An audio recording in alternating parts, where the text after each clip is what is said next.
밀양 얼음골 사과 농가가 본격적인 출하를 앞두고 사과 탄저병으로 시름을 앓고 있습니다. 올여름 장마 기간이 길고 강수량이 많았던 것이 원인이 되고 있습니다.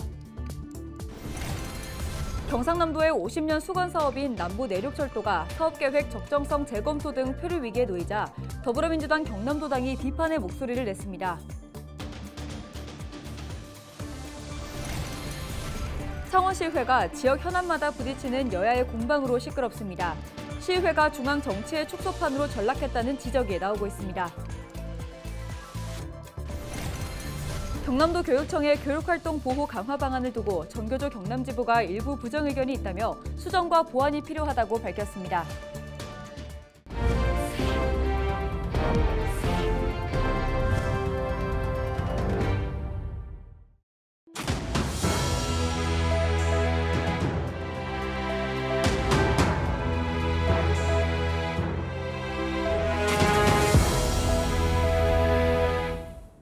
시청자 여러분 안녕하십니까? 헬로티비 경남뉴스입니다. 올여름 더워도 너무 더웠죠. 또 잦은 비뿐만 아니라 장마 기간도 예년에 비해 길었는데요. 이러한 기후변화에 대한 피해가 수확을 앞둔 과수에서도 발생하고 있습니다. 본격적인 수확철을 앞두고 있는 밀양 얼음골 사과 농가에서 사과 탄저병이 확산되면서 농가의 시름이 깊어지고 있습니다. 전주현 기자의 보도입니다. 가수원 바닥 곳곳에 시커멓게 썩은 사과가 나뒹굴고 있습니다. 나무마다 걸린 사과도 까만 반점이 생기면서 썩기 시작했습니다. 사과 탄저병입니다. 본격적인 수확 시기인 11월 초를 한 달여 앞두고 있지만 사과 탄저병의 확산으로 농가들은 울상입니다. 손가락 빨아야죠. 대책이 없습니다. 대책이. 저희도 체험 농장을 많이 하지만도 지금 체험 한 1년에 10,000명 치는데 지금 어떻게 칠까도 지금 걱정입니다. 사과가 없어서. 탄저병은 5월부터 포자를 만들었다가 여름철 비가 오면 빗물을 타고 확산됩니다. 이 때문에 무엇보다 방제 작업이 중요한데 올해 유독 잦은 비와 긴 장마로 방제 효과는 미비했습니다. 엎친 데 덮친 격으로 폭염까지 이어지면서 탄저균이 확산되는 최적의 요건을 갖춰졌습니다. 이 농가의 60% 이상의 사과가 탄저병으로 시름을 앓고 있습니다. 탄저병은 이렇게 검은 작은 점으로 시작돼 사과 전체로 번지는 것은 물론 주변 사과로까지 확대되면서 농가 전체가 피해를 입게 됩니다. 농가들은 이 추세로 간다면 생산량이 지난해보다 30% 이상 감소할 것으로 내다봤습니다. 사과 수확량이 감소되면서 밀양시는 추석 선물 꾸러미에서 사과를 제외했습니다. 더 큰 문제는 사과 탄저병으로 인한 피해 보상입니다. 사과 탄저병의 경우 농작물 재해보험 대상에서도 빠져 있어 보상도 받을 수 없습니다. 재해라는 것은 비상이라든가 이변이 일어났을 적에 나타나는 것이 재해보험, 그게 이제 보상을 할 수 있는 게 재해보험이라고 생각이 되는데 이 식물병이라는 것은 매년 발생이 되고 있기 때문에 탄저병하고 견무니스병은 재해보험에서 제외되지 않았나 이렇게 생각이 되집니다. 꽃이 필 때는 냉해 피해, 수확기에는 탄저병 확산으로 사상 최악의 흉작이라고 말하는 밀양 얼음골 사과 재배 농민들. 1년 내내 흘린 피땀이 흉작이라는 결과물로 돌아오면서 농민들의 한숨은 깊어만지고 있습니다. 헬로티비 뉴스 전주현입니다. 창원시의회가 지역 현안마다 부딪히는 여야의 공방으로 시끄럽습니다. 시의회가 중앙정치의 축소판으로 전락했다는 지적이 나오고 있는데요. 양당 간의 갈등의 골이 깊어져 당분간 협치가 이뤄지기는 쉽지 않아 보입니다. 표영민 기자의 보도입니다. 골프장만 문을 연 뒤 6년째 숙박시설 등 2단계 사업이 중단된 진해웅동 1지구 개발 사업. 최근 이 사업을 두고 국민의힘과 더불어민주당이 정면 충돌했습니다.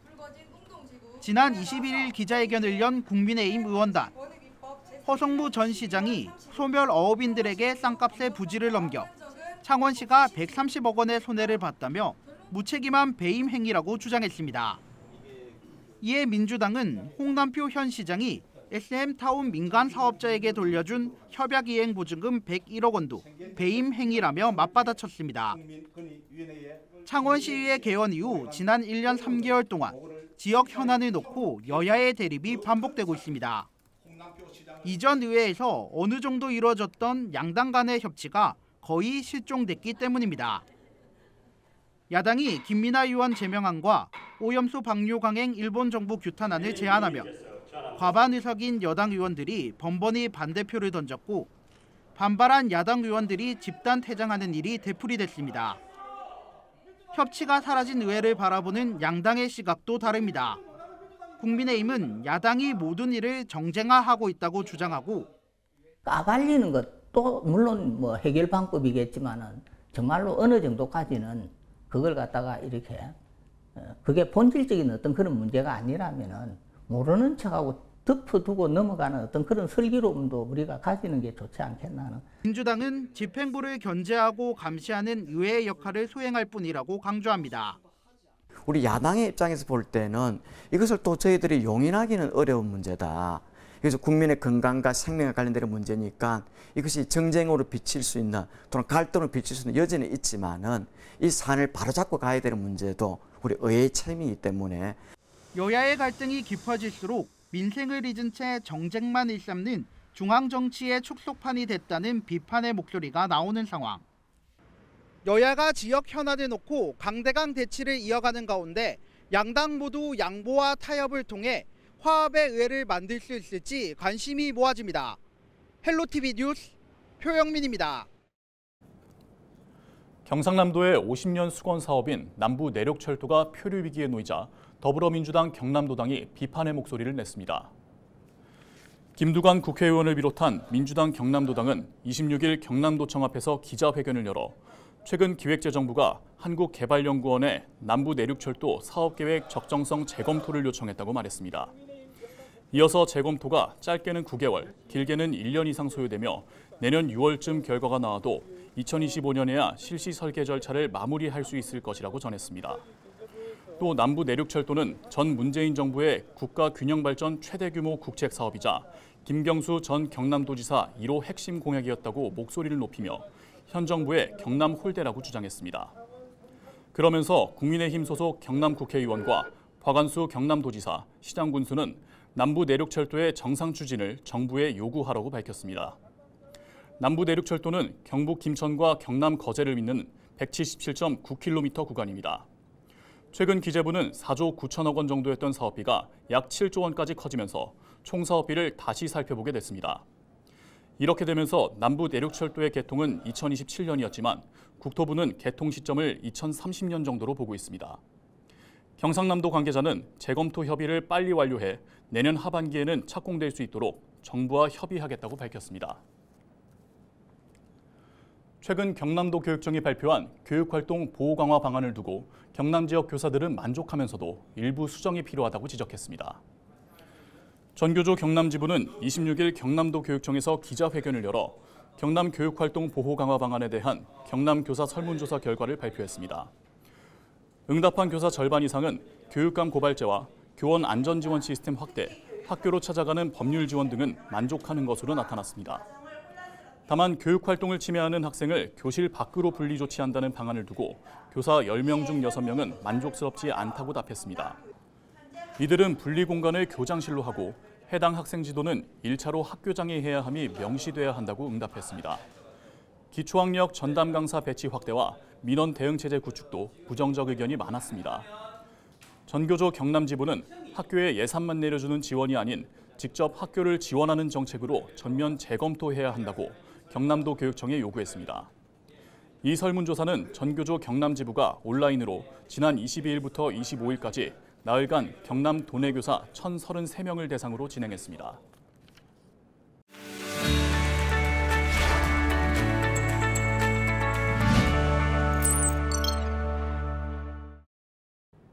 우리 지역 국회의원들의 활동 소식을 전해드리는 국회는 지금 시간입니다. 미성년 자녀의 명의로 집을 구매하는 다주택자들이 여전히 많은 것으로 나타났습니다. 민홍철 국회의원이 국토교통부의 자료를 분석한 결과 2018년부터 올해 6월까지 미성년자 주택 구매 건수 상위 100위에 있는 157명이 구매한 주택은 모두 864채로 매수 금액만 1,175억 8,443만 원에 달했습니다. 이 중 34명은 올해 기준 10대 미만으로 이들이 구매한 주택은 모두 233채, 239억 9천여만 원이었으며 10대는 102명으로 534채를 750억 6천여만 원에 구매했습니다. 민의원은 이 과정에서 불법 거래나 편법 증여는 없었는지 철저히 조사하고 심각해지는 부의 양극화에 대한 대책 마련이 필요하다고 강조했습니다. 양산 사송 나들목 추진 방향을 논의하는 간담회가 김두관 국회의원의 주관으로 열렸습니다. 양산문화예술회관에서 진행된 간담회에는 LH 양산사업단장과 양산시, 주민 등 250여 명이 참석해 다양한 의견을 나눴는데요. 김 의원은 양방향 나들목 개설을 위해 지금부터 타당성 용역 등 문제를 해결해 가야 한다며 반드시 진척될 수 있도록 노력하겠다고 밝혔습니다. 사송 나들목 사업은 LH의 비법정 사업으로 감사원이 LH의 비법정 사업 추진을 금지하면서 정체됐으나 김 의원이 사송 신도시를 광역교통개선 집중관리지구로 지정하며 건설 근거를 마련하게 됐습니다. 강기훈 국회의원이 의료용 마약 처방 시 이력을 관련하는 등 마약류에 대한 철저한 관리 감독을 제안했습니다. 강 의원은 경찰청의 자료를 분석한 결과 올 7월 기준 마약 범죄로 적발된 촉법 소년은 17명으로 지난해 15명을 웃돌았다고 밝혔습니다. 또 이들이 접한 마약 종류도 지난해부터 마약성 식욕 억제제 등 다양하게 적발되고 있다며 실제 청소년의 91.4%가 별도의 마약 예방 교육이 필요하다고 국민권익위원회 조사에 응답했다고 전했습니다. 이에 강 의원은 재활과 치료도 중요하지만 사전 예방 관리가 무엇보다 중요하다며 서둘러 대책을 마련해야 한다고 강조했습니다.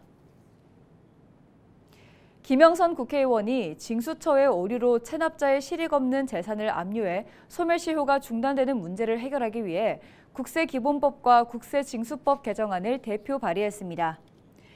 개정안에는 압류 수색을 하더라도 압류할 재산이 없거나 제3자의 재산을 압류할 경우 즉시 압류를 해제하고 압류 무효에 해당하는 하자가 있을 경우 기존 소멸시효를 계속 진행하는 내용을 담고 있는데요. 국세기본법에는 5년간 국세징수가 되지 않으면 시효가 소멸하고 시효 진행 중 압류 등이 진행되면 기존 시효는 중단되고 새 시효가 진행됩니다. 하지만 징수처의 오류로 제3자의 재산이 압류돼도 체납자의 납부 의무 기간이 연장되는 등의 문제가 지적되어 왔습니다. 지금까지 우리 지역 국회의원들의 활동 소식을 전해드리는 국회는 지금이었습니다.